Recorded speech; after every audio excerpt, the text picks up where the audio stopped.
Hello बच्चों, कैसे हो बेटा आप लोग। तो आज हम लोग ह्यूमन हेल्थ एंड डिजीज का लेक्चर नंबर 11 पढ़ेंगे। लेक्चर नंबर 10 में हमने ऑटो इम्यून डिसऑर्डर्स के बारे में पढ़ा था, और ये ऑटो इम्यून डिसऑर्डर्स होते क्यों हैं इसके बारे में भी मैंने बहुत अच्छी तरीके से आपको चर्चा की थी और बताया था, और बहुत सारे डिसऑर्डर्स के नाम भी बताए थे। और उसमें दो दो लाइन हमने देखा था कि उन ऑटो इम्यून डिसऑर्डर्स में एक्चुअली होता क्या है। ठीक है बच्चों, तो ये टॉपिक तो मैंने लास्ट क्लास में डिस्कस कर लिया था। तो जैसे कि हम लोग हर क्लास में करते, एक छोटा सा हम लोग क्विक रिवीजन करेंगे, और रिवीजन करने के बाद हम लोग आज देखेंगे एक बहुत इंपॉर्टेंट टॉपिक, जिससे हर साल मतलब कि एक आध 2 साल के अंतराल में इनसे क्वेश्चंस आते ही रहते हैं। जैसे कि एक अगर मैं बात करूं बेटा लिम्फॉइड ऑर्गन्स की, और अगर मैं बात करता हूं एलर्जी की, तो आज के हमारे दो टॉपिक हैं। नेक्स्ट लेक्चर में हम लोग पढ़ेंगे इम्यूनो डेफिशिएंसी डिसऑर्डर, और उसमें दो आएगा SCID एंड वन। एक तो हो गया आपका SCID और दूसरा क्या हो गया आपका एड्स हो गया। तो उसको हम लोग नेक्स्ट लेक्चर में देखेंगे। चलिए बेटा, तो हम लोग ने लास्ट क्लास में ऑटो इम्यून डिसऑर्डर्स देखा था, और उससे पहले मैंने आपको वैक्सीन किस तरीके से काम करती है, और प्राइमरी इम्यून रिस्पॉन्स में क्या होता है, सेकेंडरी इम्यून रिस्पॉन्स में क्या होता है, ये सारी चीजें मैंने आपको बहुत अच्छी तरीके से इत्मीनान से बताई थी। और मुझे आशा है कि इन सारे लेक्चर्स को आप फॉलो कर रहे होंगे, और फॉलो करने के साथ साथ नोट्स भी बना रहे होंगे, क्योंकि नोट्स बेटा बहुत इंपॉर्टेंट है। मैं हमेशा नोट्स बनाने पे एम्फेसाइज इसलिए करता हूं, क्योंकि मुझे लगता है कि जितने भी बेटा आप टॉपर्स से अगर बात कीजिए, तो आप जितने भी टॉपर से बात करेंगे उन सब का एक ही कथन होता है कि भैया हमने नोट्स बना के पढ़ा था। बहुत सारे बच्चे आजकल के टाइम पर बेटा सिर्फ एनसीईआरटी को ले लेते हैं और उसी को रीड करते हुए आगे चलते हैं, और कुछ कुछ वहीं पर लिख लेते हैं। मेरा यह मानना बिल्कुल गलत है। मैं आपको सिंपल सी बात बताऊं, अगर आपको अच्छा स्कोर करना है बायोलॉजी में, 360 आउट ऑफ 360 करना है, तो मैं उस नंबर को लाने के लिए फैसिलिटेट आपको जरूर कराऊंगा।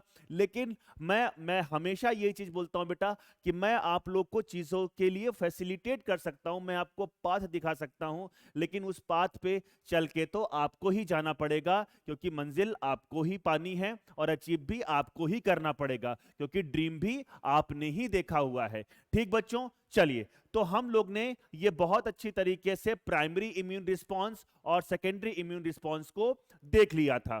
ठीक है बेटा, तो मैं इस पर ज्यादा चर्चा नहीं करूंगा। ठीक है, मेनली मेरा फोकस था कि मैंने ऑटो इम्यून डिसऑर्डर्स के बारे में एक ट्रिक बताई थी, और उस ट्रिक को आपको याद रखना है, MMR हिप्स। ठीक है, और M फॉर क्या था बेटा आपका, मायस्थेनिया ग्रेविस। ठीक है, M फॉर क्या था फिर आपका, मल्टीपल स्क्लेरोसिस। R फॉर क्या था बेटा आपका, रिमेटॉइड अर्थराइटिस। फिर अगर हम बात करते हैं H फॉर, तो ये था बेटा आपका हाशीमोटोज डिजीज। फिर अगर हमने I बात किया था, तो इंसुलिन डिपेंडेंट डायबिटीज मेलाइटस। ठीक है, फिर मैंने P फॉर बात किया था, तो बताइए परनीशियस एनीमिया। फिर मैंने P फॉर बात किया था बेटा, तो सोरियासिस। हाँ, P साइलेंट है बेटा यहां पर। और फिर लास्ट में हम लोग ने देखा था SLE, सिस्टमिक ल्यूपस एरिथ्रेमेटोसस। ठीक है बच्चों, और इनके बारे में मैंने दो दो लाइन आपको लास्ट क्लास में बता दिया था, और मुझे आशा है कि इन चीजों को आपने पढ़ लिया होगा और नोट्स बना लिया होगा। ठीक है बच्चों, चलिए, तो परनीशियस एनीमिया बेटा आप याद रखिएगा, परनीशियस एनीमिया बहुत इंपॉर्टेंट है, और वो किस तरीके से हम लोग डिफरेंशिएट कर पाएंगे परनीशियस एनीमिया को मिगेलोब्लास्टिक एनीमिया से, इस चीज को भी मैंने बहुत ज्यादा लास्ट क्लास में एम्फेसाइज किया था। तो बेटा आप इसको बहुत अच्छी तरीके से देख लीजिएगा। ठीक है बच्चों, चलिए, तो अब हम आज का लेक्चर स्टार्ट करते हैं, जिसमें हमको क्या पढ़ना है बेटा, एक तो हमको पढ़ना है लिम्फॉइड ऑर्गन्स के बारे में, और उसके बाद हम लोग पढ़ेंगे एलर्जी के बारे में। एलर्जी एक बहुत बड़ा टॉपिक है, जिसको जब आप एमबीबीएस में जाएंगे, तो एमबीबीएस के सेकेंड ईयर में बेटा माइक्रोबायोलॉजी होती है, तो वहां पर आप इस चीज को देखेंगे। ठीक है बच्चों, चलिए, तो हम लोग यहां पर बेसिक चीज पढ़ेंगे, जिससे हमारा हमारा काम भी निकल जाए और हमें कॉन्सेप्ट क्लैरिटी भी आ जाए। ठीक है बच्चे, चलिए, तो सबसे पहला टॉपिक हमको क्या देखना है बेटा आपका, लिम्फॉइड ऑर्गन। आइए देखते हैं कि व्हाट इज लिम्फोइड ऑर्गन। तो लिम्फोइड ऑर्गन को देखने से पहले बेटा हम बात करेंगे इम्यून सिस्टम की। किसकी बात करेंगे? इम्यून सिस्टम की। ये सारी की सारी लाइनें बेटा जो मैं आपको पढ़ाऊंगा, ये सारी की सारी लाइनें आपकी एनसीईआरटी की हैं, क्योंकि एनसीईआरटी से बाहर इसमें नहीं आएगा बेटा इस वाले टॉपिक से। तो मैं आपको एक एक एनसीईआरटी की लाइन आपको यहां पर पढ़ा दूंगा। तो मैंने क्या बोला? Immune system. अब हमारा जो इम्यून सिस्टम होता है बेटा, इसमें क्या क्या चीजें होती हैं? इम्यून सिस्टम में क्या क्या चीजें होती हैं? तो अगर मैं बताऊं बेटा, तो इम्यून सिस्टम कंसिस्ट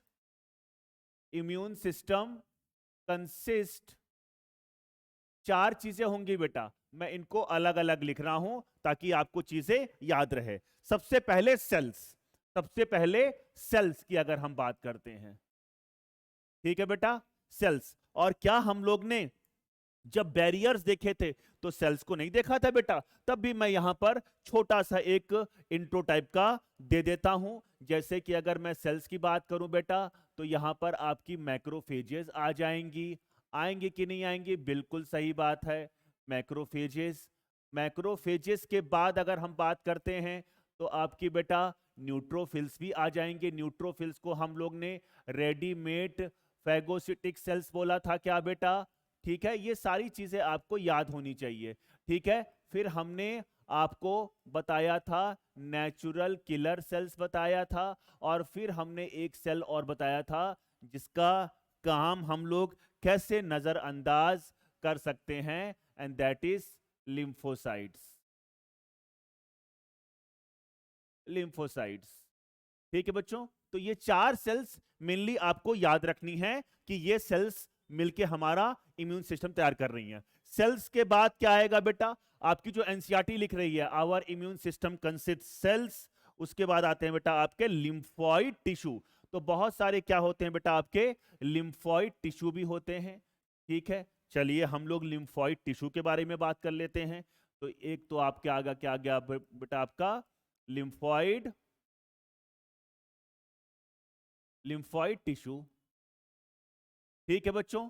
फिर अगर हम लोग थर्ड पॉइंट की बात करेंगे, तो थर्ड पॉइंट में क्या आएगा बेटा? आपका lymphoid organs. Lymphoid lymphoid organ आ जाएगा। लिम्फोइड ऑर्गन में अगर हम बात कर रहे हैं बेटा, तो इसको हमको यहीं पे याद रख लेना है। That is spleen. तो ये हो जाएगा बेटा आपका स्प्लीन हो जाएगा। आ गई बात समझ में? और फोर्थ आपकी एनसीईआरटी लिखती है बेटा soluble soluble molecules. Soluble molecules, क्या हम लोग ने इनको नहीं पढ़ रखा है बेटा? हम लोग ने इनको बिल्कुल पढ़ रखा है। ये क्या होते हैं आपके? एंटीबॉडीज। एंटीबॉडीज नाम तो सुना होगा, एंटीबॉडीज। आ गई बच्चों बात समझ में? तो ये वाला पॉइंट मुझे बहुत अच्छी तरीके से समझ में आ गया कि our immune system consist cells. Cells में कौन कौन से, ये मैंने आपको बता दिया। लिम्फोइड टिश्यू क्या होते हैं बेटा, वो मैं अभी आपको बताऊंगा। फिर मैंने बताया लिम्फोइड ऑर्गन, और फिर मैंने क्या बताया?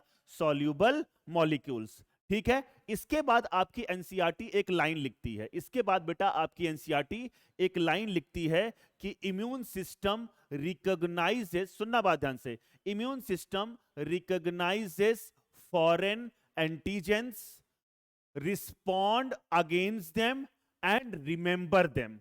इसका मतलब क्या है कि हमारा इम्यून सिस्टम फॉरेन एंटीजन को पहचानता है, उसके खिलाफ काम करता है, और उसकी मेमोरी को अपने अंदर स्टोर भी करके रखता है। ये तीनों वर्ड आपको एज इट इज याद होने चाहिए। मतलब कि फॉरेन एंटीजन को रिकॉग्नाइज करेगा, फिर रिस्पॉन्ड करेगा, और उसको याद भी रखेगा, मतलब रिमेंबर देम। ठीक है, इस चीज को हम लोग और लिख देते हैं बेटा।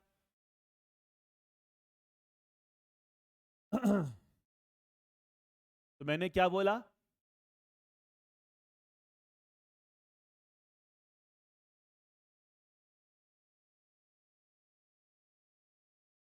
Immune system recognises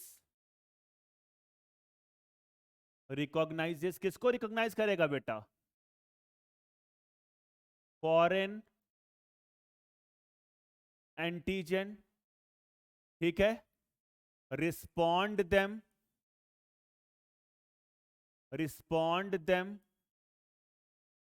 and remember them and remember them. आ गई बात समझ में? तो एक एनसीईआरटी की लाइन आपकी ये हो गई, तो ये वाला पॉइंट भी मैंने आपको समझा दिया। अब वो थर्ड लाइन में क्या लिखते हैं ये भी ध्यान से सुनिएगा। वो लिखते हैं कि हमारा इम्यून सिस्टम बहुत सारी चीजों में पार्टिसिपेट करता है। It is play our immune system plays an important role in organ transplantation में। हमने पढ़ लिया है ऑर्गन ट्रांसप्लांटेशन, बहुत अच्छी तरीके से पढ़ा है हम लोग ने। क्या ऑर्गन ट्रांसप्लांटेशन में हमारा इम्यून सिस्टम रिस्पॉन्ड नहीं कर रहा था? बिल्कुल कर रहा था। एलर्जी हम आज देखेंगे कैसे रिस्पॉन्ड करता है। और थर्ड हमने लास्ट क्लास में ही पढ़ा था बेटा क्या आपका ऑटो इम्यून डिसऑर्डर, ठीक है। तो इसको भी हम लोग लिख लेते हैं। तो ये सारी एनसीईआरटी की लाइन ही बेटा मैं आपको पढ़ा रहा हूं, ठीक है। तो और क्या मैंने बोला बताइए बताइए। Our immune system our immune system plays an important role in किसमें किसमें? अभी तो बताया बेटा मैंने, तीन चीजों में। एक तो मैंने क्या बोला आपका एलर्जी, बिल्कुल सत्य वचन, एलर्जी में करता है। अभी देखेंगे हम लोग एलर्जी के बारे में। एलर्जी के बाद अगर हम लोग देखेंगे बेटा क्या देख चुके हैं, auto immune disorder, auto immune disorder,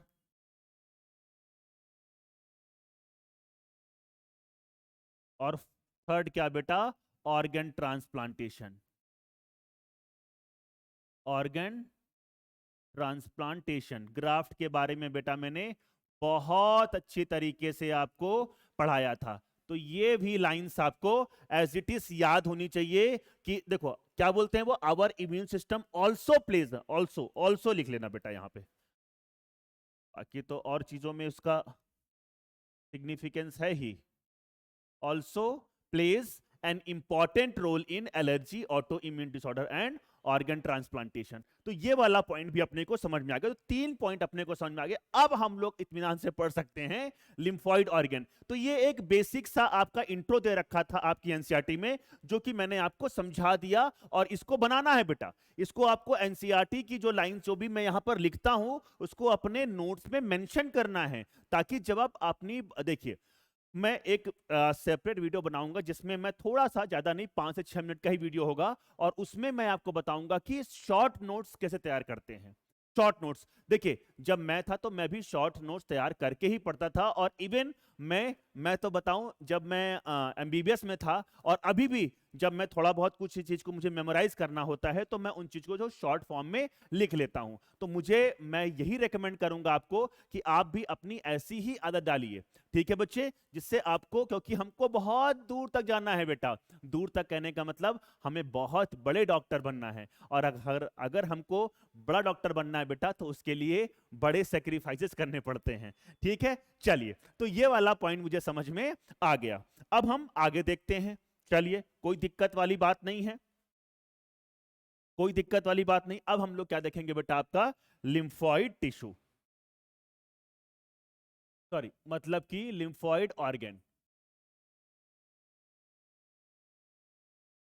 lymphoid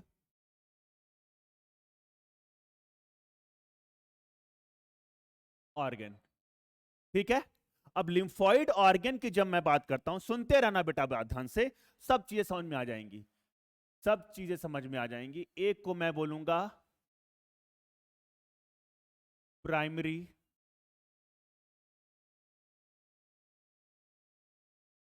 primary lymphoid organ, primary lymphoid organ, ठीक बच्चों, ठीक है। और एक को मैं बोलूंगा सेकेंडरी लिम्फॉइड ऑर्गन। क्या बोलूंगा बेटा? Secondary lymphoid organ, secondary lymphoid organ. सुनते रहना बेटा ध्यान से, बिल्कुल एकदम लप्पू चीजें हैं, बिल्कुल अच्छे से याद हो जाएगी, कोई दिक्कतों का सामना नहीं करना पड़ेगा। सबसे पहले हम लोग देखते हैं प्राइमरी लिम्फॉइड ऑर्गन होते क्या हैं, कौन कौन से होते हैं तो हम लोग बात देखेंगे। पहले हम ये समझें कि हम प्राइमरी लिम्फॉइड ऑर्गन बोलेंगे किसको।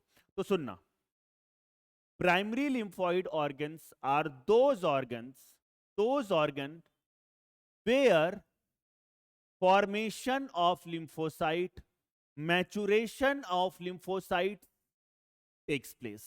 अगर मैं लिम्फॉइड ऑर्गन की बात करता हूं, सुनना बात ध्यान से, देखो मैं आपको एक चीज बताता हूं बेटा, होता क्या है, हम लोग पढ़ तो लेते हैं लेकिन शब्दों को हम पकड़ नहीं पाते, और अगर हम शब्दों को नहीं पकड़ पाते हैं बेटा तो एक्चुअली होता क्या है बेटा कि हम जब स्टेटमेंट वाले क्वेश्चन आते हैं, जब एजर्शन रीजन वाले क्वेश्चन आते हैं, तो हम लोग उसको वहां पर गलत कर देते हैं। ठीक है, तो पहला सुनना, मैं यहां पर लिख रहा हूं लिम्फॉइड ऑर्गन, सिर्फ लिम्फॉइड ऑर्गन। अगर प्राइमरी और सेकेंडरी मेंशन ना किया हो, सिर्फ लिम्फॉइड ऑर्गन मेंशन किया हो, तब इसकी डेफिनेशन क्या होगी?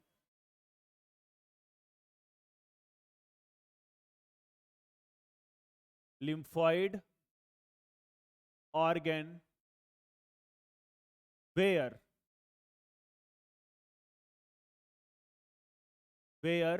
सुनते रहना बेटा बात ध्यान से, formation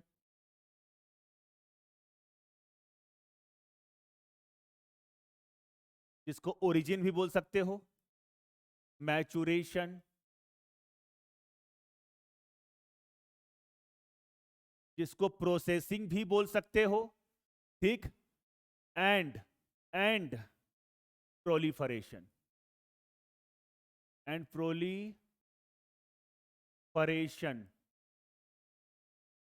proliferation of lymphocytes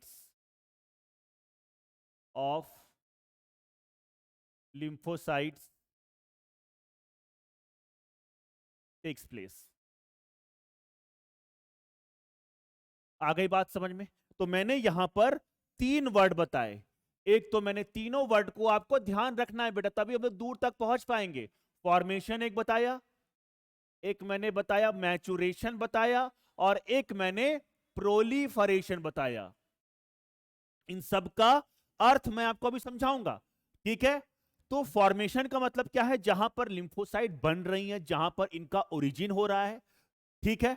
maturation का मतलब क्या होगा? कि वो अपने काम को करने के लिए मैच्योर हो रही है। अब सुनना, मैंने इस एग्जाम्पल को बेटा पहले भी बताया हुआ है। जैसे कि सपोज करो एक राहुल लड़का है, ठीक है? राहुल लड़के का जो ओरिजिन यानी कि जो बर्थ हुआ, वो मान लीजिए बिलासपुर में हुआ। कहां पर हुआ? बिलासपुर में हुआ, ठीक है? अब इसने मेडिकल की पढ़ाई करनी चाहिए, ठीक है? इसको डॉक्टर बनना चाहे तो इसने नीट की तैयारी की। अब नीट की तैयारी करने के बाद इसका सिलेक्शन हुआ बेटा, ठीक है? और इसको रायपुर मेडिकल कॉलेज मिल गया, ठीक है? रायपुर मेडिकल कॉलेज मिल गया। तो अब वो अपनी जिंदगी में जो भी फंक्शन परफॉर्म करने वाला है, उस चीज को वो वहां पर जाकर गेन करेगा, वहां पर पूरी की पूरी एमबीबीएस की पढ़ाई करेगा, स्किल्स सीखेगा, और फिर वही जाकर फिर अपनी हो सकता है डॉक्टरी भी स्टार्ट कर दे रायपुर में। तो कहने का मतलब क्या था कि उसका ओरिजिन कहां पर हुआ, बर्थ कहां पर हुआ? कहां पर? बिलासपुर में। और मैचुरेशन कहां पर हुआ उसको? रायपुर में, ठीक है? एक ये सिनेरियो हो गया। हो सकता है कि राहुल ने तैयारी की, उसका सिलेक्शन हुआ, वो यहीं का बंदा है, मतलब बिलासपुर का ही है, और उसको सिम्स मेडिकल कॉलेज मिल गया, मतलब यहीं का मेडिकल कॉलेज मिल गया। आ गई बात समझ में? तो दोनों में सिनेरियो में अभी मैंने ये सिनेरियो क्यों बताया है, ये चीज आपको जब मैं प्राइमरी लिम्फॉइड ऑर्गन में 2 नाम लूंगा, बोन मैरो और थाइमस, तब आपको समझ में आ जाएगा, ठीक है? तो मैचुरेशन का मतलब क्या है कि मान लीजिए आप डॉक्टर बन गए बेटा, आपका जन्म हुआ, और जन्म के बाद आप जब डॉक्टर बनेंगे तो आप अपनी लाइफ में क्या फंक्शंस को परफॉर्म करने वाले हैं, that is the meaning of maturation. और इसी को मैं बाद में क्या बोलूंगा? प्रोसेसिंग। क्या बोलूंगा? प्रोसेसिंग, ठीक है? और थर्ड क्या करेंगे? प्रोलिफरेशन, प्रोलिफरेशन का मतलब है कि to become a effector cell, मतलब आपने पढ़ाई की, अब आप डॉक्टर बन गए, और फिर क्या करे बेटा, अपने नंबर को बढ़ाओगे, शादी उदी करोगे, बच्चे उच्चे पैदा होंगे, ठीक है। तो कहने का मतलब क्या है कि प्रोलिफरेशन भी हो गया आपका, ठीक है। तो तीनों वर्ड को ध्यान में रखिएगा, फॉर्मेशन का मतलब क्या हुआ, मैचुरेशन का मतलब क्या हुआ, और प्रोलिफरेशन का मतलब क्या हुआ, to become a effector cell, ठीक है। सॉरी, एंटीजन, ये मैं बताऊंगा अभी, कुछ देर रुक जाओ बस, ठीक है बच्चों। चलिए, तो ये वाला पॉइंट समझ में आ गया, तो मैं आगे चलूं बेटा, ठीक है बच्चों। तो ये वाला पॉइंट समझ में आ गया क्या। अब हमको देखना है कि what is primary lymphoid organ, ठीक है। अगर हम बात करते हैं प्राइमरी लिम्फॉइड ऑर्गन्स की, क्या बात करते हैं बेटा, प्राइमरी लिम्फॉइड ऑर्गन्स की, तो सबसे पहले हम ये देखते हैं कि प्राइमरी लिम्फॉइड ऑर्गन्स होते क्या हैं, प्राइमरी लिम्फॉइड ऑर्गन्स बच्चे होते क्या हैं। तो अगर मैं बात करूं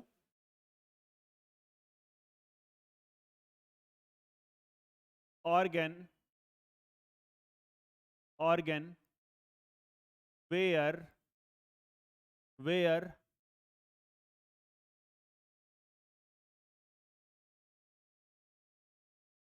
lymphocytes are formed and get matured।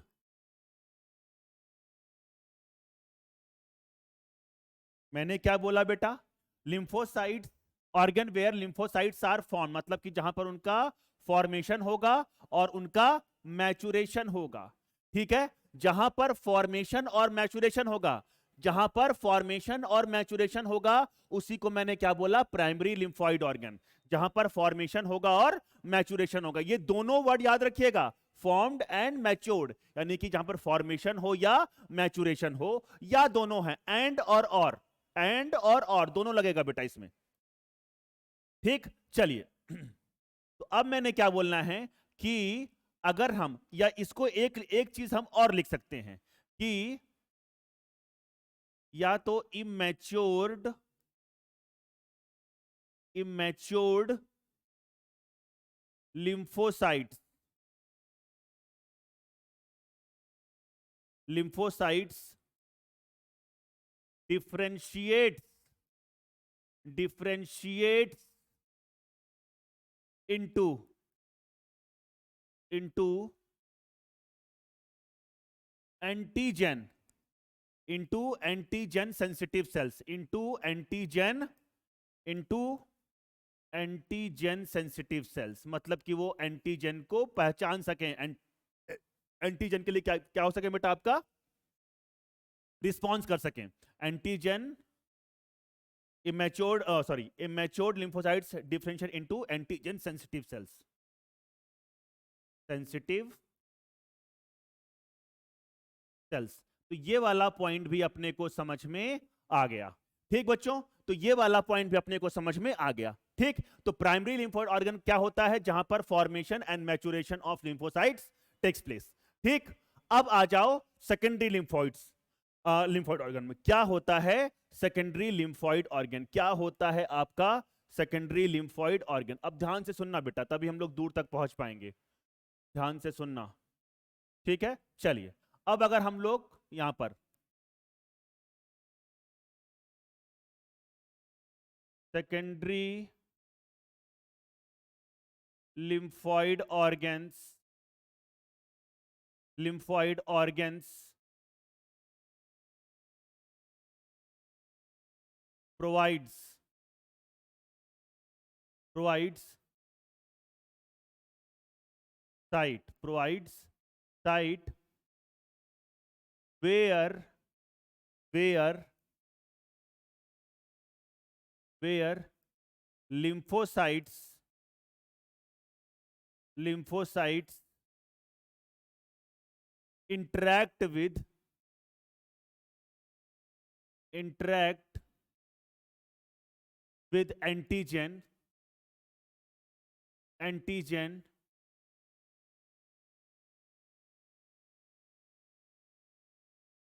proliferate, proliferates, proliferates to become effector cell, to become to become effector cells. ठीक, अब यहां पर एक वर्ड मैंने लिखा प्रोलीफरेट्स। प्रोलीफरेट, तो प्रोलीफरेशन कहां पर हो रहा है? सेकेंडरी लिम्फोइड ऑर्गन में। ठीक है, और मैचुरेशन और फॉर्मेशन कहां पर हो रहा है आपका? प्राइमरी लिम्फोइड ऑर्गन में। और देखो यहां मैंने यहाँ पे तीन ही वर्ड लिखे थे, फॉर्मेशन, मैचुरेशन एंड प्रोलीफरेशन। तो अब मुझे लगता है कि ये वाला पॉइंट आपको समझ में आ गया कि फॉर्मेशन और मैचुरेशन आपका कहां पर होगा? प्राइमरी लिम्फोइड ऑर्गन में होगा, और प्रोलीफरेशन आपका होगा सेकेंडरी लिम्फोइड ऑर्गन में। ठीक है, और यहां पर एफेक्टर सेल में ये कन्वर्ट हो जाएगा। ये वाला पॉइंट मुझे बहुत अच्छी तरीके से समझ में आ गया। ठीक है, अब अगर हम प्राइमरी लिम्फोइड ऑर्गन्स की बात करते हैं तो ये दो होते हैं बेटा, ये दो होते हैं। एक को मैं बोलूंगा, एक को मैं क्या बोलूंगा बताइए? Bone marrow. बोलते आया हूं, पढ़ा चुका हूं, बोन मैरो। और दूसरे को हम क्या बोलेंगे बेटा? आपका थाइमस। आ गई बात समझ में? ठीक, तो ये आपका हो गया। और अगर हम बात करते हैं यहां पर सेकेंडरी लिम्फोइड ऑर्गन्स की, तो इसकी ट्रिक है बेटा, इसकी ट्रिक है क्या? याद रखोगे? सिम्प्लास्ट।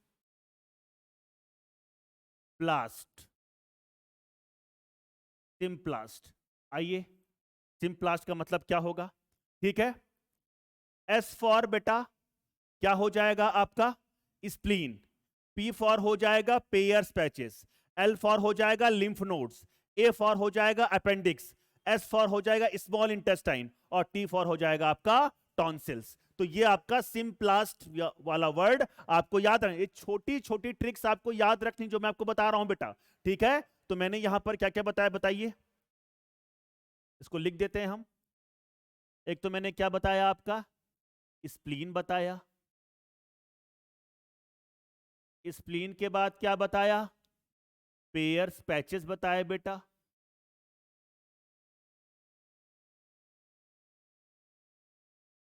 फिर मैंने क्या बताया आपको? लिम्फ नोड्स बताए, लिम्फ नोड बताया।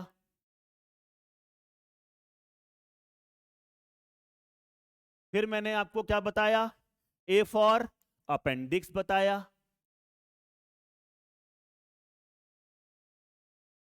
फिर मैंने क्या बताया आपका? S for small intestine. Small intestine में होंगे बेटा, बताऊंगा क्या क्या होगा। एक्चुअली ये स्मॉल इंटेस्टाइन आप ऐसा समझिए कि यहां पर म्यूकोसा एसोसिएटेड लिम्फोइड टिश्यू होगा। ठीक है, इसलिए मैं यहां पर स्मॉल इंटेस्टाइन लिख रहा हूं। ये सेकेंडरी लिम्फोइड ऑर्गन नहीं हो जाएगा। ठीक है, आ गई बात समझ में? और टी फॉर हो जाएगा आपका टॉन्सिल्स। आ गई बच्चे बात समझ में? तो ये आपका लिम्फोइड ऑर्गन्स में जितनी भी चीजें थी सब मैंने एक ही स्लाइड में आपको कवर करके बता दी। एक बार इसको देखिए, फिर मैं और आगे चलूं। एक बार इसको देखिए। ठीक है बच्चों, तो अगर ये समझ में आ गया तो हम और आगे चल सकते हैं। अब इसको मैं एक छोटा सा डायग्राम के माध्यम से आपको समझा देता हूं बेटा, कि अगर हम बात कर रहे हैं, ये आपकी क्या है? बोन है। क्या है बच्चे? बोन, लॉन्ग बोन्स, अगर आपको पता होगा तो।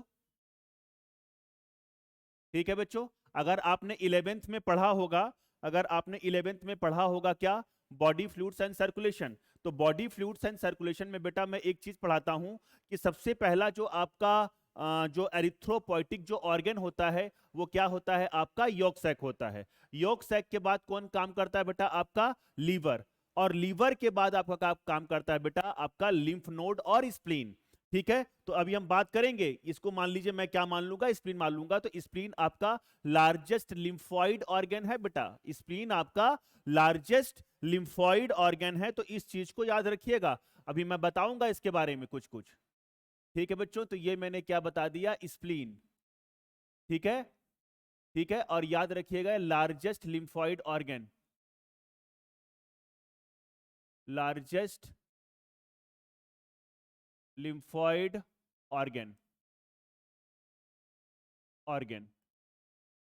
ठीक है, चलिए, और ये क्या है? आपका सेकेंडरी लिम्फोइड ऑर्गन है। ठीक है, तो अगर हम बात करते हैं उसके बाद, अगर हम बात करते हैं, अगर मैं आपके और अपने बारे में बात करूं, तो आपका जो बोन मैरो होगा वहां पर आपकी एरिथ्रोपोइसिस चलती है, यानी कि हेमेटोपोइसिस चलती है। एरिथ्रोपोइसिस का मतलब होता है फॉर्मेशन ऑफ आरबीसीज। तो ये अपने को बहुत अच्छी तरीके से बेटा पता है, इसमें कोई दिक्कत वाली बात नहीं है। ठीक है, तो ये आपके लॉन्ग बोन्स के एंड हैं जहां पे ट्रेबिकुली होता है, और ट्रेबिकुली में क्या भरा होता है आपका बोन मैरो भरा होता है, और आपके सेंट्रल रीजन में भी भरा होता है। कभी अगर जब मैं आपको टिश्यू पढ़ाऊंगा तो जरूर बताऊंगा। ठीक है, चलिए, तो मैंने क्या बोला कि आपके बोन मैरो में ही, बोन मैरो और आपका थाइमस दोनों क्या है आपके प्राइमरी लिम्फोइड ऑर्गन। तो जो बी लिम्फोसाइट होती हैं, बी लिम्फोसाइट्स का जो फॉर्मेशन और मैचुरेशन कहां पर होगा बेटा, बोन मैरो में ही होगा। तो मैंने क्या बोला कि जो बोन मैरो है यहीं पर क्या बनेंगी आपकी बी लिम्फोसाइट्स, बी लिम्फोसाइट्स। और ध्यान रखना बच्चों, बी लिम्फोसाइट का फॉर्मेशन भी यहीं पर होगा बोन मैरो में, और मैचुरेशन भी कहां पर होगा, बोन मैरो में। ये दो वर्ड मैंने इतनी बार आपको बता दिया कि अब आपको दिक्कत नहीं होगी। तो फॉर्मेशन भी यहीं पर होगा एंड मैचुरेशन भी यहीं पर होगा, फॉर्मेशन भी यहीं पर होगा बेटा, और मैचुरेशन भी यहीं पर होगा। ये वाला पॉइंट समझ में आ गया क्या? ठीक है, चलिए, तो यहां पर बी लिम्फोसाइट फॉर्म भी हो गई और मैच्योर भी हो गई। अब अगर हम बात करते हैं किसकी, अगर हम बात करते हैं बेटा आपकी टी लिम्फोसाइट्स की, किसकी बात करते हैं, टी लिम्फोसाइट्स। तो टी लिम्फोसाइट्स,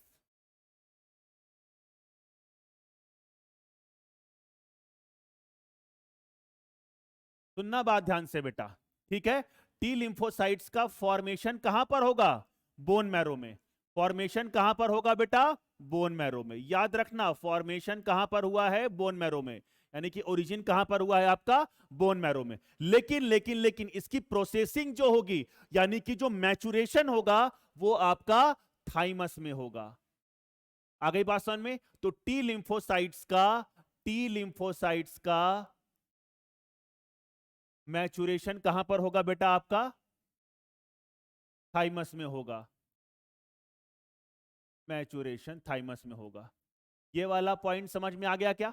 ये वाला पॉइंट समझ में आ गया? आ गया क्या बेटा? अगर आ गया तो मैं और आगे चल सकता हूं। अब ये B lymphocytes, B lymphocytes circulate होकर कहां पर पहुंच जाएंगी, आपके लिम्फोइड ऑर्गन में, और टी लिम्फोसाइट्स भी सर्कुलेट होकर कहां पर पहुंच जाएंगी बेटा आपकी सेकेंडरी लिम्फोइड ऑर्गन में, सेकेंडरी लिम्फोइड ऑर्गन में। और सेकेंडरी लिम्फोइड ऑर्गन में मैंने आपको पहले ही बता दिया था कि sites, these organs provide sites for interaction between antigen and lymphocyte. ये एक साइट प्रोवाइड करते हैं, एक जगह प्रोवाइड करेंगे जहां पर एंटीजन और आपकी जो लिम्फोसाइट्स हैं वो एक दूसरे से इंटरेक्ट करेंगी, जो कि मैंने आपको पढ़ा चुका हूं किस तरीके से इंटरेक्शन होता है। और इंटरेक्शन के बाद दे बिकम इफेक्टर सेल्स। जैसे कि अगर मैं बात करूं, यहां पर सेकेंडरी लिम्फोइड ऑर्गन में बेटा क्या था आपका, एंटीजन प्रेजेंटिंग सेल्स थी, और एंटीजन प्रेजेंटिंग सेल एंटीजन को लेकर आई थी, और उसके बाद टी हेल्पर सेल ने उसको रिकॉग्नाइज किया था। टी हेल्पर सेल ने उसको रिकॉग्नाइज करने के बाद फिर प्रोलिफरेट हुई थी, मतलब टी हेल्पर सेल्स जो थी वो किसमें कन्वर्ट हो गई थी आपकी CD8 लिम्फोसाइट्स, यानी कि टी किलर सेल्स और टी मेमोरी सेल्स। और फिर यही एक TH1 और TH2 था, ठीक है बेटा। और फिर यही T helper cells B lymphocytes को भी क्या कर रही थी बेटा, स्टिमुलेट कर रही थी। और फिर बी लिम्फोसाइट्स आपकी जाकर क्या बना रही थी बताइए, plasma cells and B memory cells. आ गई बात समझ में? तो इंटरेक्शन के बाद क्या वहां पर क्लोनल एक्सपेंशन और क्लोनल सिलेक्शन नहीं हुआ था क्या? बी लिम्फोसाइट का कहां पर हुआ था, यहीं पर हुआ था। तो क्या वो प्रोलिफरेट नहीं कर रही है क्या? तो वही चीज तो मैंने बताई बेटा। तो सेकेंडरी लिम्फोइड ऑर्गन्स में लिम्फोसाइट्स का क्या होता है बेटा, प्रोलिफरेशन। तो मैंने इतनी बार बच्चों आपको बता दिया, मुझे लगता है अब आप गलती नहीं करोगे, अब आप गलती नहीं करोगे। मार्क माय वर्ड, प्रोलिफरेशन कहां पर हुआ है बेटा आपका, सेकेंडरी लिम्फोइड ऑर्गन्स में। ये आपके प्राइमरी हो गए और स्प्लीन आपका सेकेंडरी लिम्फोइड ऑर्गन हो गया। ठीक है बच्चों, आ गई बात समझ में? जैसे कि अगर मैं बात करूं, टी सेल्स की, तो टी सेल्स बेटा मान लो TH1 कन्वर्ट हो गई, TH2 बना लिया, ठीक है। TH ना लिख के T1 T2 लिख देता हूं। ये TN T1 हो गया, ये T2 हो गया, ये T3 हो गया। तो यहां पर क्या हो रहा है बेटा इनका, यहां पर क्या हो रहा है, इनका प्रोलिफरेशन हो रहा है। अब यही चीज अगर मैं बी लिम्फोसाइट्स के बारे में बात करूं, बी लिम्फोसाइट्स के बारे में बात करूं बेटा, तो ये आपकी प्लाज्मा सेल्स बन रही थी, मेमोरी सेल बनी जिसको मैं B1 B2 और B3 बना दिया बेटा। तो इतनी बात मुझे लगता है अब आपको समझ में आ गई कि यहां पर इनका क्या हो रहा है, प्रोलीफरेशन हो रहा है। ठीक बच्चों, तो ये आपका प्राइमरी और सेकेंडरी लिम्फॉइड ऑर्गन से जितने भी क्वेश्चन पॉसिबल क्वेश्चन थे वो मैंने बता दिया। अब थोड़ा सा पार्ट मैं आपको बता दूं यहां पर स्प्लीन के बारे में। किसके बारे में बेटा, स्प्लीन के बारे में, थोड़ा सा, ज्यादा नहीं, क्योंकि थोड़ा थोड़ा थोड़ा लिखा हुआ है आपकी स्प्लीन में, तो मैं वही चीज आपको बता देता हूं। अगर मैं स्प्लीन की बात करता हूं तो एक तो मैंने पहले ही बता दिया कि ये आपका लार्जेस्ट लिम्फॉइड ऑर्गन है। उसके बाद अगर मैं बात करता हूं स्प्लीन की, सुनते रहना बेटा ध्यान से, अगर मैंने बात की किसकी, स्प्लीन की, तो ये आपका act as a haematopoietic organ, act as a erythropoietic organ, erythropoietic organ during कब, during foetal life, during foetal life. याद रखिएगा बेटा, एक चीज मैं यहां पर और बताना चाहूंगा आपको कि अगर मान लीजिए कोई बेबी मतलब जन्म हो गया उसका, मतलब कि डिलीवरी वगैरह हो गई और उसके बाद अगर उसमें एक्स्ट्रा मेडुलरी हिमेटोपोसिस हो रही है, इसका मतलब क्या कि बोन मैरो के अलावा किसी ऑर्गन में अगर हिमेटोपोसिस हो रही है बेटा, और वो फुल टर्म बेबी है, क्या मैंने बोला, फुल टर्म बेबी है, उसके बावजूद भी जब वो पैदा हो गया उसके बावजूद भी अगर इन ऑर्गन्स में अगर हिमेटोपोसिस चल रही है तो फिर ये पैथोलॉजिकल कंडीशन होती है, डिजीज कंडीशन होती है। ठीक बच्चे, तो ये वाला पॉइंट भी मुझे समझ में आ गया। तो एक तो ऑर्गन ड्यूरिंग फिटल लाइफ की तरफ हमने बात कर ली। अब दूसरा क्या हो सकता है बताइए बेटा, फिल्ट्रेशन, ये फिल्ट्रेशन का भी काम करता है बेटा, फिल्ट्रेशन ऑफ ब्लड का काम क्या होता है बेटा, filtration of blood, filtration of blood. याद आ रहा है आपको, इसी को तो बोलते हैं बेटा ग्रेव यार्ड ऑफ आरबीसीज। क्यों बोलते हैं, क्योंकि ये बूढ़ी आरबीसीज को मारकर खा जाता है, बूढ़ी आरबीसीज को मारकर खा जाता है, और इसीलिए इसको क्या बोलते हैं बेटा, graveyard of RBC, graveyard of RBCs, red blood corpuscles. आ गई बात समझ में बेटा। फिर अगर मुझे बताइए, ये ब्लड बैंक की तरह भी काम करता है क्या बेटा, बिल्कुल ये ब्लड बैंक की तरह काम करता है, इसको हम लोग ब्लड बैंक भी बोलते हैं। क्या बोलते हैं बेटा, ब्लड बैंक बोलते हैं। ब्लड बैंक क्यों बोलते हैं, क्योंकि इट स्टोर्स ब्लड, ये ब्लड को स्टोर करके रखता है, it stores, it stores blood, ये क्या करके रखता है बेटा, ब्लड को स्टोर करके रखता है। ये वाला पॉइंट भी, अगर मान लीजिए कभी किसी का एक्सीडेंट हो गया तो उस टाइम पर ब्लीडिंग हो सकती है बेटा, तो उस टाइम पर जो ये ब्लड स्टोर करके रखा होता है ये सर्कुलेशन में बहुत तेजी से इस ब्लड को भेजने लगता है, ताकि हम कुछ टाइम के लिए शॉक को प्रिवेंट कर सकें, कुछ टाइम के लिए हम शॉक को प्रिवेंट कर सकें। आ गई बात समझ में बेटा, तो ये वाला पॉइंट भी समझ में आ गया, प्रिवेंट शॉक।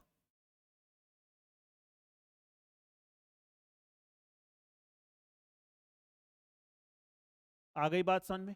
फिर मुझे बताइए बेटा कि यहां पर फैगोसाइटोसिस हो रही थी क्या बच्चों, यहां पर फैगोसाइटोसिस हो रही थी क्या, यहां पर बहुत सारी क्या थी बेटा, फैगोसिटिक सेल्स थी, फैगोसाइट्स थी।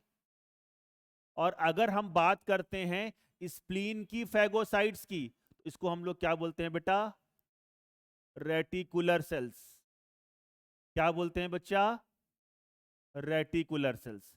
यहां पर जो फैगोसाइट्स होती हैं उसको हम लोग क्या बोलते हैं बेटा, रेटिकुलर सेल्स। तो इतनी चीजें आपको ध्यान में रखनी है। और पहले ही मैंने बता दिया कि स्प्लीन आपका लार्जेस्ट लिम्फोइड ऑर्गन होता है। पहले मैं पढ़ाया करता था थोड़ा स्प्लीन को ज्यादा, कि रेड पल्प क्या होता है, व्हाइट पल्प क्या होता है, इसके ऊपर जो कैप्सूल होगा बेटा, ठीक है, ये सब चीजें पढ़ाता था। लेकिन अब आपके एनसीईआरटी में से बाहर आता नहीं है, तो मैं उन चीजों को यहाँ पर डिस्कस नहीं कर रहा हूं। पहले करता था, पहले बताता था कि रेड पल्प क्या होता है, व्हाइट पल्प क्या होता है, कुछ चीजों को एक्स्ट्रा बताया करता था। लेकिन अब उसकी आवश्यकता नहीं है, तो मुझे लगता है हम लोग इतने से काम चला लेंगे। ठीक बच्चों, चलिए, तो यहां पर होता है आपका लिम्फोइड ऑर्गन खत्म। ठीक बेटा, तो मैं यहां पर एक छोटी सी चीज आपको और बताना चाहूंगा सेकेंडरी लिम्फोइड ऑर्गन्स के बारे में। एक बहुत इंपॉर्टेंट वर्ड है, दैट इज माल्ट।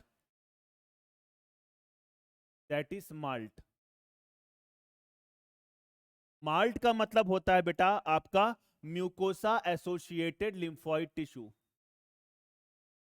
म्यूकोसा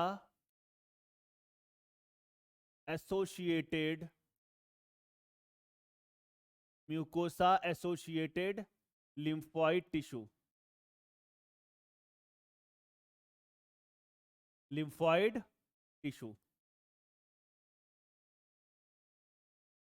आगे बच्चे बात समझ में? ठीक है, ये बहुत तरह, जहां जहां भी बेटा आपका mucus, it constitutes about 50% of total lymphoid tissue. मतलब कि 50% टिश्यू तो सिर्फ यही माल्ट ही बनाता है बेटा, अगर मैं पूरे लिम्फोइड टिश्यू की बात कर रहा हूं तो। और अभी मैं उसको लिख दूंगा, ठीक है। ये बहुत सारे होते हैं बेटा, जैसे कि एक हम बात करते हैं गाल्ट, गट एसोसिएटेड लिम्फोइड टिश्यू, गट या गैस्ट्रो इंटेस्टाइनल ट्रैक्ट भी आप लिख सकते हो, एसोसिएटेड लिम्फोइड टिश्यू, लिम्फोइड गट एसोसिएटेड लिम्फोइड टिश्यू। आ गई बात समझ में बेटा?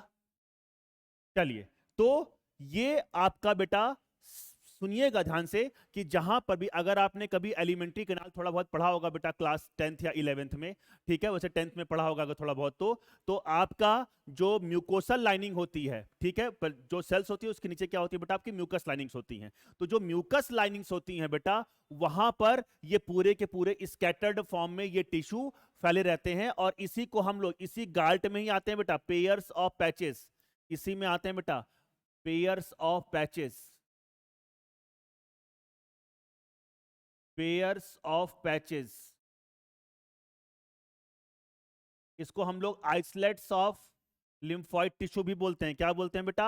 Islets of lymphoid tissue, islets of lymphoid tissue, lymphoid tissue. आ गई बात समझ में बेटा? ठीक है, तो ये आपके पूरे इंटेस्टाइन की जो म्यूकस लाइनिंग होती है, देखिए बेटा, जब मैंने आपको बैरियर पढ़ाया था तो मैंने आपको म्यूकोसा पढ़ाया था बेटा। तो म्यूकोसा के नीचे जो लाइनिंग्स होती है बेटा, म्यूकस है ना, म्यूकोसा एसोसिएटेड एक बहुत, या एक्चुअली होता क्या है कि बहुत सारी लेयर्स होती हैं आपकी एलिमेंट्री कैनाल में, म्यूकोसा, सब म्यूकोसा, तो वो सब हम लोग ज्यादा बारे में बात नहीं करेंगे। बस याद है उसी म्यूकोसा से कुछ टिश्यू एसोसिएटेड होते हैं, जिसको हम लोग क्या बोलते हैं, आपका म्यूकोसा एसोसिएटेड लिम्फोइड टिश्यू होते हैं। और ये आपके बेटा याद रखिएगा, ये आपका सेकेंडरी लिम्फोइड ऑर्गन ही है, सेकेंडरी लिम्फोइड ऑर्गन ही है। ठीक है, जैसे कि अगर हम बात, जितने भी म्यूकस लाइनिंग्स होती हैं वहां पे सब पर होगा। जैसे कि अगर हम बात करें कि नाल्ट की, नाल्ट नेजल एसोसिएटेड लिम्फोइड टिश्यू भी होता है बेटा आपकी। बाल्ट की, bolt bronchus associated lymphoid tissue भी होता है। ऐसे मैं बहुत सारा लिख सकता हूं, ठीक है। तो याद रखिएगा कि ये जो आपका माल्ट होता है, ये आपका 50% ऑफ टोटल लिम्फोइड टिश्यू होता है। कितना बेटा? 50% ऑफ टोटल लिम्फोइड टिश्यू। ये वाला पॉइंट भी मुझे समझ में आ गया। ठीक बच्चों, तो यहां पर मैंने सारे प्रोस्पेक्ट्स डिस्कस कर लिए, क्या होता है प्राइमरी लिम्फोइड ऑर्गन, क्या होता है सेकेंडरी लिम्फोइड ऑर्गन, उन सब चीजों को मैंने बहुत अच्छे तरीके से बेटा आपको बता दिया। ठीक बेटा, चलिए अब हम थोड़ा सा पढ़ेंगे एलर्जी के बारे में। बहुत छोटा सा टॉपिक दे रखा है आपको और मैं बहुत ज्यादा आपको बताऊंगा भी नहीं। बस एक चीज मैं आपको बताना चाहता हूं बेटा कि अगर आपको मैकेनिज्म जाननी होगी एलर्जी की, अगर आपको मैकेनिज्म, पहले मैं मैकेनिज्म पढ़ाता भी था, अगर आपको एलर्जी की मैकेनिज्म जाननी है तो आप मुझे कमेंट सेक्शन में रिप्लाई कीजिएगा, मैं आपको जरूर नेक्स्ट क्लास में मैकेनिज्म आपको पढ़ा दूंगा एलर्जी की। ठीक बच्चों, चलिए चलिए बेटा, तो अब हम लोग बहुत अच्छे से डिस्कस कर सकते हैं एलर्जी। ठीक है, एलर्जी क्या है बेटा? आपका एक हाइपर इम्यून रिस्पॉन्स है। क्या बोला बेटा मैंने? Hyper immune response. अब ये हाइपर इम्यून रिस्पॉन्स क्या होता है? जैसे कि मेरी बॉडी में कोई एंटीजन या कोई भी सब्सटेंस अगर मेरी बॉडी में एंटर करता है जो कि एक फॉरेन सब्सटेंस होता है, तो हमारा इम्यून सिस्टम उसको रिकॉग्नाइज करता है और उसके खिलाफ रिस्पॉन्ड करता है, जो हम अभी देख कर आए हैं। ठीक है, लेकिन अगर हमारा इम्यून सिस्टम रिस्पॉन्ड बहुत ज्यादा करे, एग्जैजरेटेड फॉर्म में करे, अगर कोई एंटीजन हमारी बॉडी में एंटर कर जाए बहुत ज्यादा, अगर एग्जैजरेटेड फॉर्म में अगर वो रिस्पॉन्स करे, तो इस एग्जैजरेटेड रिस्पॉन्स को, जो कि किसके खिलाफ है बेटा? आपका एंटीजन के खिलाफ है, इसी को हम लोग क्या बोलते हैं? एलर्जी। और इसीलिए एलर्जी को हम लोग हाइपर इम्यून रिस्पॉन्स या हाइपर सेंसिटिविटी भी बोलते हैं। हाइपर इम्यून रिस्पॉन्स या हाइपर सेंसिटिविटी रिएक्शंस भी बोलते हैं। Mark my words. ठीक है, तो मैंने क्या बोला? जब कोई फॉरेन एंटीजन हमारी बॉडी में एंटर करता है तो उस फॉरेन एंटीजन के खिलाफ हमारा इम्यून सिस्टम रिस्पॉन्ड करता है, लेकिन जब ये रिस्पॉन्ड एक लिमिट से ज्यादा हो जाए तो इसको हम लोग बोलते हैं एलर्जी। ठीक है, और एलर्जी कॉज करने वाले सब्सटेंसेस को अब मैं एंटीजन ना बोलकर एलर्जन बोलूंगा। एलर्जन विच इवोक्स एलर्जी, ऐसे सब्सटेंसेस विच इवोक्स एलर्जी, ऐसे सब्सटेंसेस जो कि एलर्जी कराएं, उसको हम लोग क्या बोलेंगे बेटा? आपका एलर्जन। आ गई बात समझ में? ठीक है, एक चीज और याद रखिएगा कि एलर्जी को कराने के लिए पर्सन पहले से सेंसिटाइज्ड होना चाहिए। समझिए कैसे, इसका सेंसिटाइज कहने का मतलब क्या है? जब आपने बेटा अगर क्लास 11th में आपने अगर RH इनकम्पैटिबिलिटी पढ़ी होगी तो आपने ये देखा होगा कि फर्स्ट प्रेगनेंसी में कोई दिक्कत नहीं होती है बेटा और बहुत अच्छे से बेबी डिलीवर हो जाता है। लेकिन जो मदर होती है वो सेंसिटाइज होती है, और अगर वही बेबी अगर सेम, जैसे कि अगर हमने RH इनकम्पैटिबिलिटी पढ़ी थी बेटा, तो RH इनकम्पैटिबिलिटी में होता क्या है कि मदर क्या होती है? RH नेगेटिव, और फीटस क्या होना चाहिए? RH positive. जब ये RBC मदर के शरीर में चली जाती है बेटा, तो वहां पर उसके खिलाफ क्या बन जाती है? एंटीबॉडीज। और जब सेकंड या सब्सिक्वेंट प्रेगनेंसीज होती हैं तो उसमें जो IgG एंटीबॉडीज होती हैं वो प्लेसेंटा को क्रॉस कर फीटस में चली जाती हैं और क्लंपिंग ऑफ RBCs करा देती हैं, जिसके कारण बेबी की डेथ हो सकती है, और इसी कंडीशन को हमने बोला था एरिथ्रोब्लास्टोसिस फिटलिस। ठीक है, तो ये सेंसिटाइजेशन का मतलब हुआ। अब यही सेम चीज मैं यहां पर वर्ड यूज कर रहा हूं कि जिसको भी एलर्जी होगी वो पर्सन पहले से सेंसिटाइज्ड होगा। कैसे? सुनना पूरी बात। मान लीजिए कोई एलर्जन पहली बार, जैसे कि कांग्रेस ग्रास यानी कि कैरेट ग्रास यानी कि पार्थेनियम हिस्टेरोफोरस की अगर हम बात कर रहे हैं बेटा, वो हमारी बॉडी में पहली बार एंटर किया, जो कि एलर्जी कॉज करता है। एक पॉलन ग्रेन है जो कि वीट के साथ बेटा इंपोर्ट हुआ था हमारी कंट्री में, पार्थेनियम हिस्टेरोफोरस की मैं बात कर रहा हूं।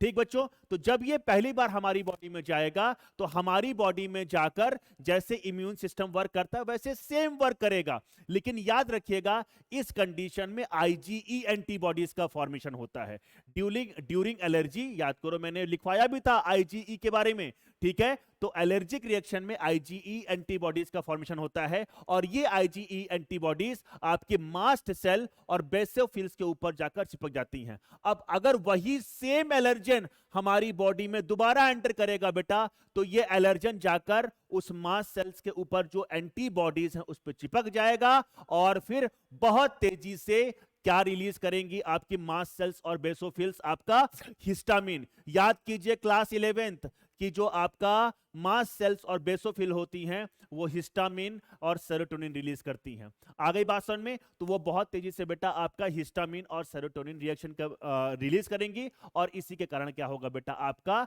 एलर्जिक रिएक्शंस होंगी। तो मुझे लगता है ये वाला पॉइंट आपको समझ में आ गया होगा। मैं बहुत डिटेल में नहीं जा रहा हूं। अगर आपको मैकेनिज्म ऑफ एक्शन पढ़ना होगा तो मार्क माय वर्ड, मैं अगली क्लास में इसको आपको जरूर पढ़ा दूंगा। ठीक है, तो इसको मैंने पहले से ही लिख लिया है। ठीक है, ताकि अब मेरा टाइम बच जाए और आपका भी। तो मैंने क्या बोला बेटा, एलर्जी क्या है? एक्सेजरेटेड रिस्पॉन्स ऑफ इम्यून सिस्टम, यही तो बताया था। सिस्टम किसके खिलाफ? Again certain antigen which is present in the environment. Environment में ऐसे बहुत सारे एंटीजेंस होते हैं जिसके खिलाफ हमारा जो इम्यून सिस्टम होता है वो बहुत ज्यादा रिस्पॉन्स करता है। जैसे कि अगर मैं एक ड्रग, मुझे याद आ रही है बेटा, पेनिसिलिन। पेनिसिलिन के लिए बेटा बहुत सारे लोग क्या होते हैं, एलर्जिक होते हैं। इसका मतलब हम उनको पेनिसिलिन नहीं लगा सकते, उनको हम लोग पेनिसिलिन एंटीबायोटिक नहीं लगा सकते। कई लोग एस्पिरिन से भी बेटा क्या होते हैं, एलर्जिक होती हैं, इसलिए उनको एलर्जी इसलिए उनको एस्पिरिन नहीं दी जाती है। ठीक है, बहुत सारे लोग बेटा मिल्क से एलर्जिक होते हैं, बहुत सारे लोग कॉस्मेटिक से एलर्जिक होते हैं, बहुत सारे लोग केमिकल से एलर्जिक होते हैं। तो ये एलर्जेन बहुत सारे डिफरेंट टाइप के हो सकते हैं। मैंने आपको यहां पर छोटे छोटे एग्जांपल दे दिए, जैसे कि कुछ लोग अगर मैं उससे बात करूं, डस्ट से भी एलर्जिक होते हैं। ठीक है, चलिए, तो मैं यहां पर क्या बोला कि allergic is defined as acquired. ये दो चीजें आपको याद रखनी है। एक तो ये एक्वायर्ड, प्राप्त करते हैं हम अपनी जिंदगी में, और ये एबनॉर्मल होता है, और ये क्या है बेटा आपका हाइपर इम्यून रिस्पॉन्स। और इसीलिए एलर्जी को हम लोग क्या बोलते हैं, हाइपर सेंसिटिविटी। क्या बोलते हैं बेटा इसको हम लोग, हाइपर सेंसिटिविटी। Hypersensitivity. आ गई बात समझ में बेटा? ठीक है, और फिर वही सेम चीज मैंने यहां पे लिखा है, for allergic reaction body must be previously sensitize. मतलब पहली बार जब कोई एलर्जन हमारी बॉडी में एंटर करता है तो फिर वो बॉडी को सेंसिटाइज कर देता है, और उसके बाद वही अगर एलर्जन दोबारा आएगा बेटा तो बहुत एक्सेजरेटेड फॉर्म में हमारा इम्यून सिस्टम क्या करेगा, रिस्पॉन्ड करेगा। अगर मैं बात करता हूं बेटा एलर्जन की, तो एलर्जन क्या होते हैं बेटा, substances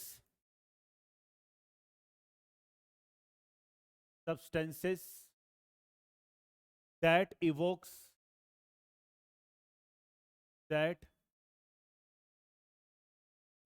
एलर्जी। ऐसे सब्सटेंसेस जो एलर्जी कराएं उसको हम लोग क्या बोलेंगे, एलर्जन। आ गई बात समझ में? इसमें आपके क्या क्या हो सकते हैं बेटा बताइए, पॉलन ग्रेन्स हो सकते हैं,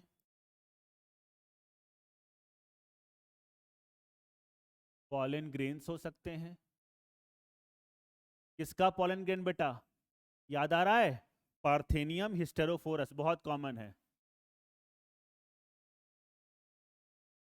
पार्थेनियम हिस्टेरोफोरस।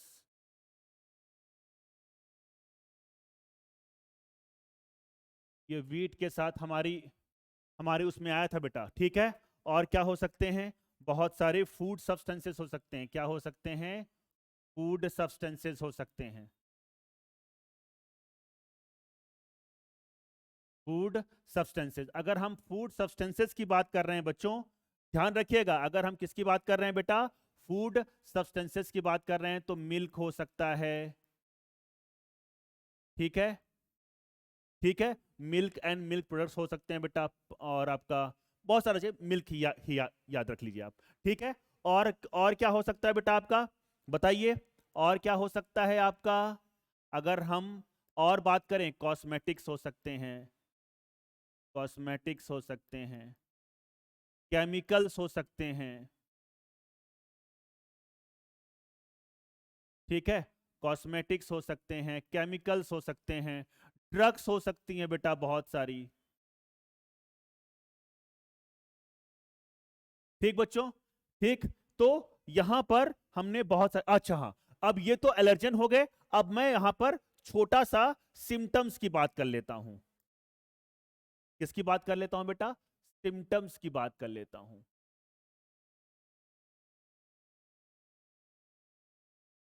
सिम्टम्स आ गई बात समझ में बच्चों?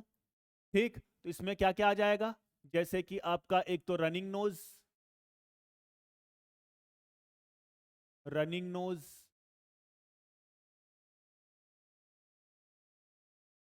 दूसरा स्नीजिंग,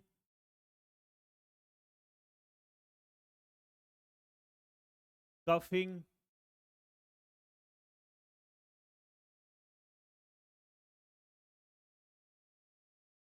ब्रीदिंग डिफिकल्टी,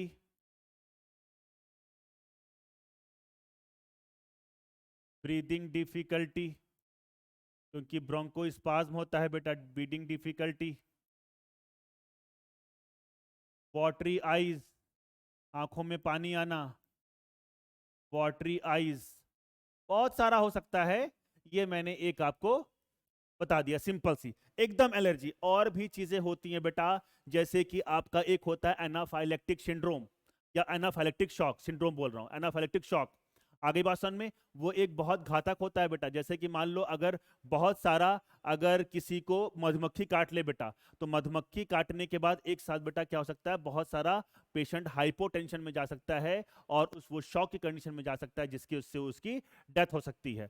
ठीक है, तो वहां पर बहुत ज्यादा बेटा दिया नहीं हुआ है आपकी एनसीईआरटी में, तो मैंने बहुत ज्यादा आपको पढ़ाया नहीं, क्योंकि मैंने देखा है एलर्जी से बहुत ज्यादा क्वेश्चंस आते नहीं है। ठीक है, और एक क्वेश्चन जो मैं आपको यहां पर नोट करके बताने वाला हूं, ये आप जरूर याद रखिएगा, ये आप जरूर याद रखना बेटा, क्योंकि ये बहुत इंपॉर्टेंट है। Allergic reactions, allergic reaction are due to, allergic reactions are due to, एक तो हिस्टामिन,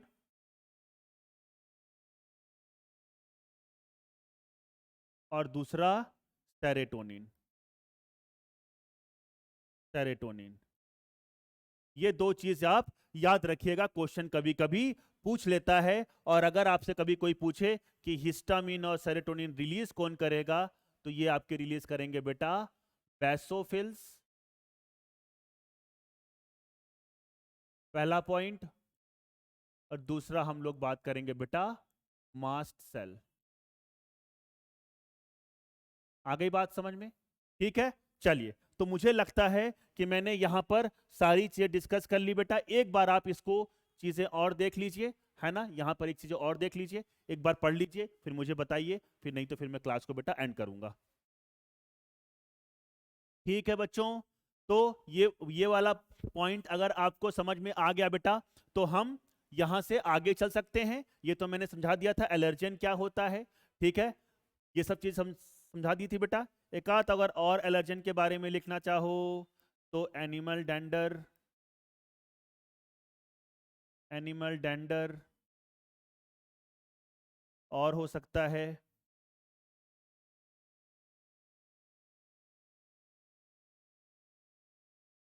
माइट्स इन डस्ट पार्टिकल्स। ठीक है, तो ये बहुत सारी चीजें हो सकती है बेटा। मैंने एक छोटा छोटा आपको बस, आपको एक, आप ऐसा समझिए कि मैंने सिर्फ आपको एक आउटलाइन दिया है एलर्जी के बारे में। आप बहुत डिटेल में एलर्जी पढ़ने वाले हो जब आप एमबीबीएस में पहुंचेगे तब। ठीक है, again I am telling you, जैसे कि एक ब्रोंकियल अस्थमा आपने सुना होगा बेटा, जो कि मैं अभी पढ़ा ही रहा हूं। तो आप अगर को आपका अगर आपको ब्रोंकियल अस्थमा देखना होगा तो ब्रोंकियल अस्थमा देखिएगा बेटा। अब जो ब्रोंकियल अस्थमा होता है वो भी एलर्जी का ही टाइप है, जो ब्रोंकियल अस्थमा होता है वो भी आपका एलर्जी का ही टाइप है। एक आपने सुना होगा हे फीवर, वो भी बेटा क्या है आपकी एलर्जी। अर्टिकेरिया सुना होगा, वो भी क्या है आपका एलर्जी, ठीक है। तो बहुत सारी चीजें होती हैं। एलर्जिक राइनाइटिस आपने सुना होगा, ठीक है। तो मैं बहुत ज्यादा एक्जिमा सुना होगा आपने। तो ये सारी की सारी बेटा क्या है, आपकी एलर्जी ही होती है। एनाफाइलेक्टिक शॉक के बारे में बेटा मैं आपको अगर जरूरत होगी तो मुझे आप कमेंट सेक्शन में रिप्लाई कीजिएगा।